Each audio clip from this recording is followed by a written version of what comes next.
We're gonna need a bigger bench. Welcome back to the channel, everybody. Got a very special video for you today.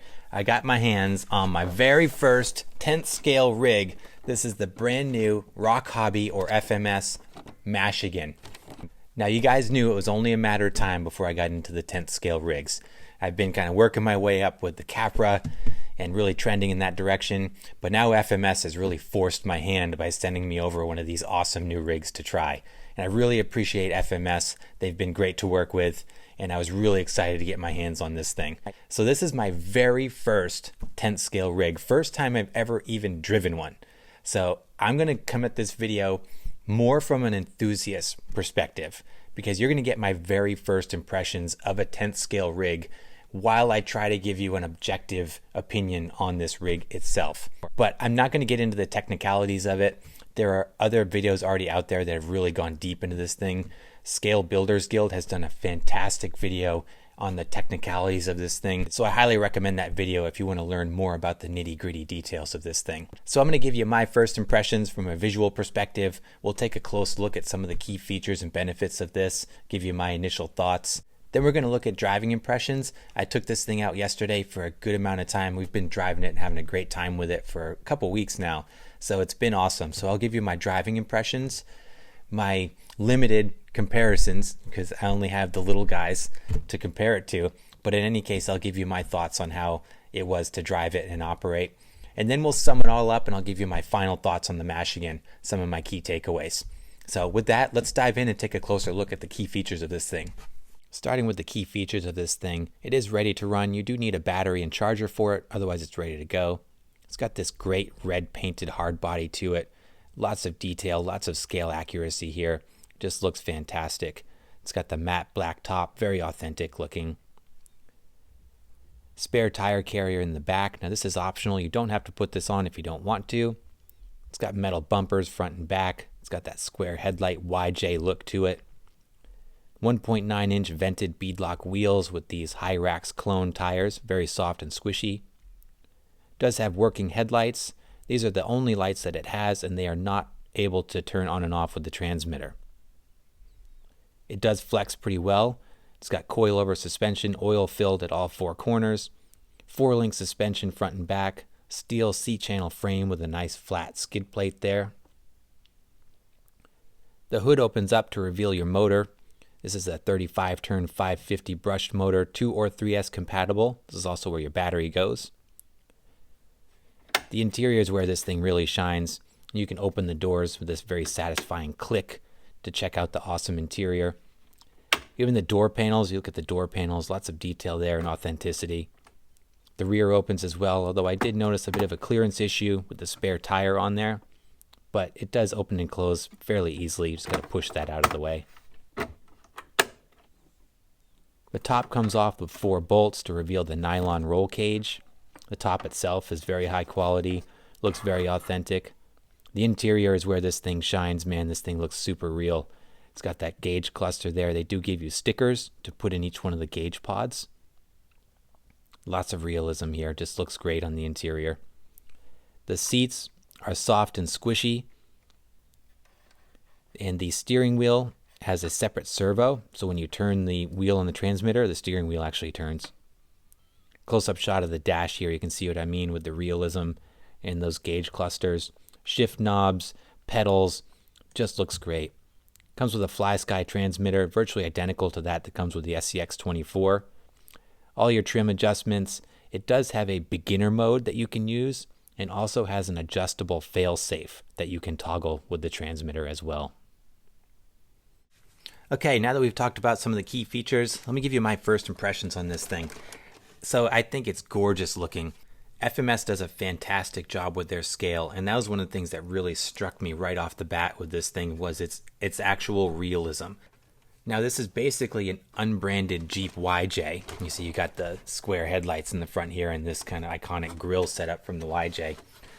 So they've really done a great job getting the body features and the scale details down. I mean, the interior on this thing is just amazing with the gauge cluster and the soft, squishy seats, the stick shifters. I mean, they have just done a fantastic job. I mean, even down to the door hinges, the metal door hinges, the window hinges as well. The scale details are fantastic. So they certainly hit it out of the park with that. From a model perspective, it's fantastic. And again, I'm going to go back to the Scale Builders Guild video. He said it's model first, RC second. I think that is a perfect summation of this rig. It is just a beautiful scale model of the YJ, and they've done incredibly good with the details of it. So that first and foremost, it really shines in the model aspect of it. I do feel like it has a little bit of an identity crisis going on because they did so good with the scale body and the interior. These wheels and tires look kind of out of place. It's like someone bought a stock YJ and then just threw 35s on it with hardly any lift. So there is a little bit of confliction there, I would say, but I understand why they did it. I mean, they had to put these tires and things on here for the capabilities of it to kind of so you could really crawl with it.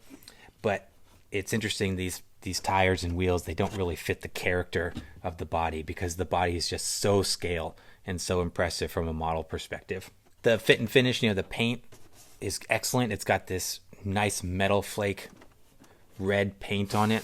The top, it's a very realistic looking top, and I love that it can pop right off. So I've already unscrewed it. It's 4 screws to take this off, and you can take the top off.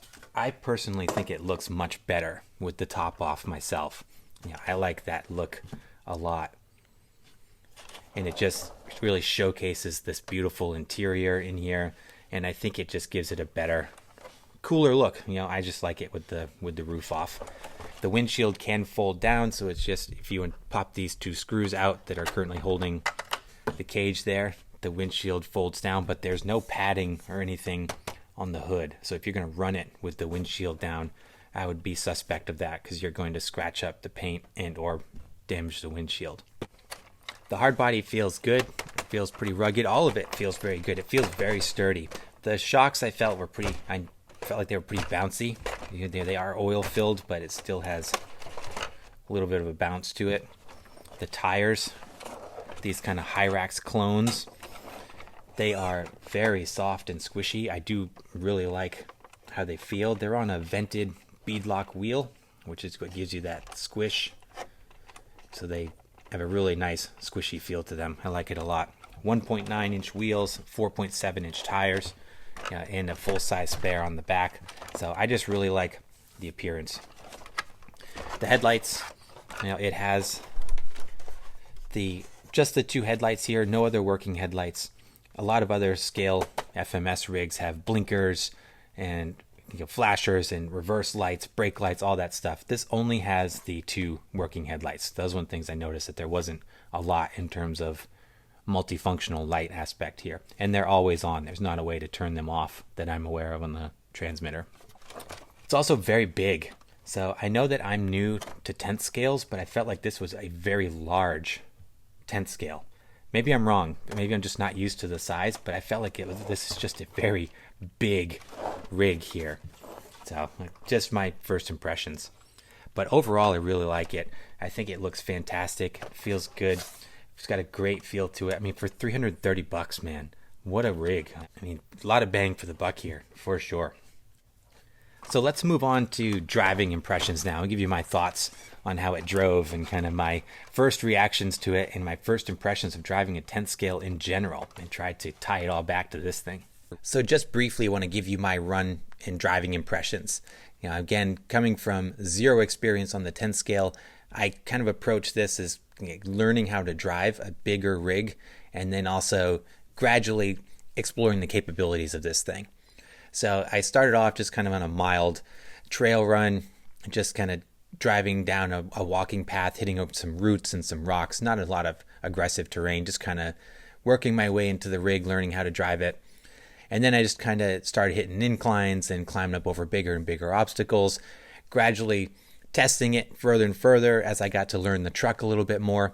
So then towards the end of the day, in the afternoon, I really got into some aggressive stuff. I took it out to some really gnarly spots, and I took it on some really kind of loose, chunky, sharp-edged, undulating rock piles, and it did pretty good. I was pretty impressed. So I'll start from the beginning and kind of work my way through the experience and kind of sum it up for you guys and give you my impressions. So first impressions from a driving perspective, yeah, it has a very nice powertrain to it. It's nice and smooth. I really like the ESC and the motor. It's got good low speed control.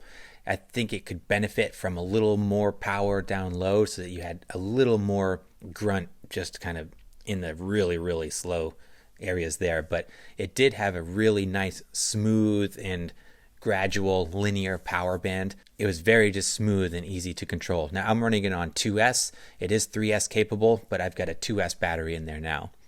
So it was very smooth, very controlled. Going down the trails, I did notice that it's a little bouncy. You know, like I pointed out earlier, that the shocks have kind of that bounce, even though they're oil filled. It did have quite a bit of bounce to the chassis. The soft, squishy tires kind of helped mitigate that, but I did see that going up over some roots and uneven terrain that it had a little bit of a bounce to it. Overall, it felt pretty planted. I was able to go up and over things that I really didn't expect it to be able to do in stock form.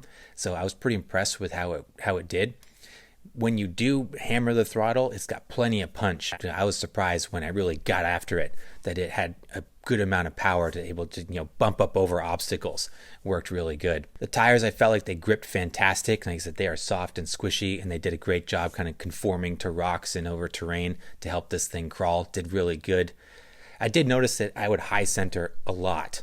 It's got that nice smooth skid on the bottom of it, but I found myself really, I was turtling pretty often, more often than I was expecting. So I did have to help it out in a fair amount of scenarios because I would just get stuck. Felt like the servo could use a little more power.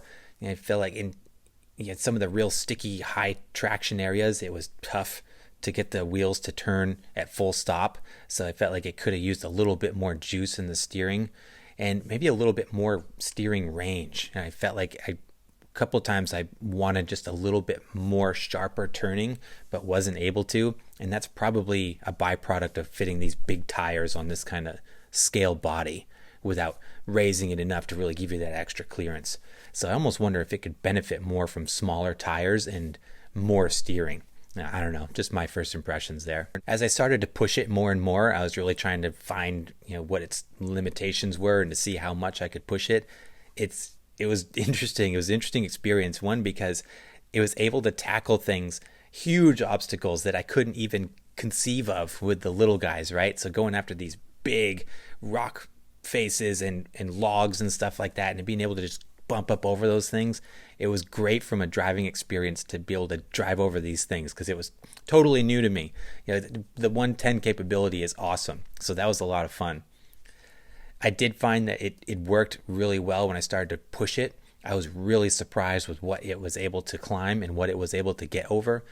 It made me a little nervous. And I was pretty anxious driving it because it would clang and bang and make all kinds of huge noises. When this thing falls over or when it bottoms out, it's much more of an event than with the smaller crawlers. And with that nice scale body and that model realism to it, I found myself kind of hesitating to really thrash it because I didn't want to beat up the body and the scale features of it. So I was kind of torn between, do I thrash it like a 110 crawler or do I kind of trail it like this model RC truck? I'm not really sure. So I was kind of wrestling with those two dichotomies there. But overall, I was impressed with how it did, especially on kind of that loose, sharp-edged rock that I got into later in the afternoon and some really gnarly uphills in the gravel pit that we were in. So I'm excited to show you that footage.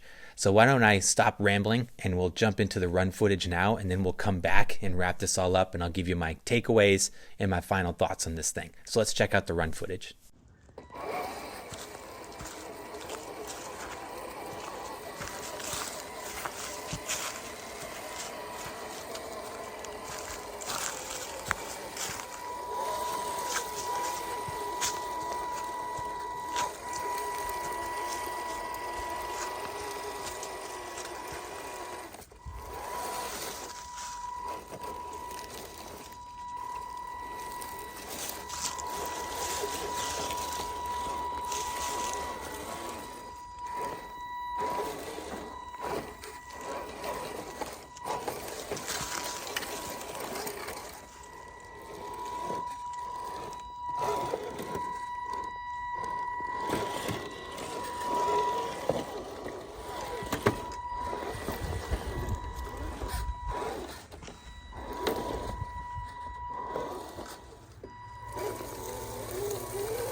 final thoughts on the 110 Mashigan.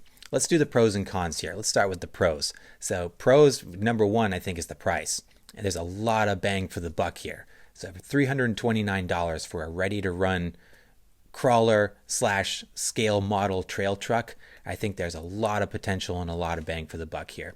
FMS really just did a great job with the fit and finish of this thing, the scale realism, with the realistic interior dash, the steering wheel that turns when you turn the servo, the squishy nylon seats, the removable top, everything. The scale realism on this thing is fantastic. It's a blast to watch it drive around, and it looks real. You see it moving around and you see the steering wheel. It looks like a real Jeep with no person in it. If you had a driver in there, it would be hard to discern from the real thing in photos and video. So the scale realism and the attention to detail that they've put in this thing is excellent. The capabilities right out of the box, it was very capable. I was very impressed with what I was able to do. I thrashed it pretty hard, and it took a lot of abuse and went over some things that I did not expect it to go over. So it was mighty impressive. The soft and squishy tires, they grip really well. The suspension, although it's a little bit spongy, does work really well. And the thing just is a fun rig to drive. It's just cool to look at, it's fun to drive, and it's got a lot of capabilities right out of the box. So I was impressed with it. I love that you can take the top off of it and fold the windshield down. I really do believe that the top off is the best look for this thing. I just loved it. Watching it in the sun with the roof off of it and crawling around, just fun. Just a fun rig. So I had a lot of fun driving it and was surprised at the capabilities and how much I enjoyed it. So it was great. It was a good experience. Let's talk about the cons, some of the things that I ran into. With the model realism and the scale realism comes fragility, I feel. So they do a great job with the details, but those fine little details come at the expense of longevity, I feel, especially if you're going to use this as a crawler. So a couple of things that I ran into, let me grab it here. Right off the bat, the stand for the hood. I don't know if the latch mechanism down here is broken or just has worn in, but this would work its way loose constantly, and I would find it just had this metal, that metal spear hanging out the front. It would just work its way loose out from underneath the hood constantly. And the hood itself was very difficult to keep shut. It would you see it bounces, and I find that it was popping up and opening. When hitting bumps, the hood would come up and bounce and jar everywhere. So it was difficult to keep the hood latched. I broke my mirrors almost instantaneously. I didn't even get it out of the package actually before I broke the side mirrors, which is unfortunate. I wasn't even able to show these in the video because that one side is broken off. Broke right at the stalk where it sits in here. Now these are nice swiveling mirrors, and I believe they have real glass in them too, so they're a great scale addition, but I broke it before I even got it out of the box, which was a bummer. So far the doors have been able to stay shut on really hard hits. I did find that sometimes the doors would open, but the back hatch, man, that opens on its own all the time. As soon as you hit like a jarring bump, the back will open right up. So yeah, it's tough to latch. And with the roof on it, the rear window would flop open too. So some of these things, like with the doors opening and all these realistic features, they're kind of frustrating on the trail, to be honest. The harder you drive it, the more these things kind of come apart and become more of a nuisance than a benefit. I also noticed, and I don't know if this is just me, but the screws that hold the hard top on, when you take the top off, there's nothing for these little screws to thread into. They're just kind of sitting there. So I put them through, like the instructions said, through the top into the cage, but there's no threading in the cage. So I promptly lost one of the bolts almost immediately as I was running this thing with the roof off. And without those bolts in there, your cage just kind of flops, and your windshield would go up and down because there's no latching mechanism on the windshield. So I've got to find another screw to put that in here. I'd like to find a better way to shore that up. But overall, I really liked it. It's just got this kind of, it's this kind of dichotomy where it's more of a trail truck model versus a crawler. So I think it's got to decide one way or the other. I think it's fantastic on the trail truck model RC side. And I think it would just on moderate terrain, watching it move around, enjoying the scale realism of it without really thrashing it. I think that's where this is going to really shine. When you take it and you really thrash it on the rocks and you treat it like you would an SCX-10 or something, you know, a Traxxas. It's when you start get the doors flop open and things start flying off of it. It doesn't seem to be really happy as a hardcore crawler. So trying to do the best of both worlds there, you kind of sacrifice the crawling performance and then you end up beating up your scale features. So it's kind of stuck in this conundrum of what you really use it for and what it's best at. But you could take it in either direction. You know, it's inexpensive enough at $329.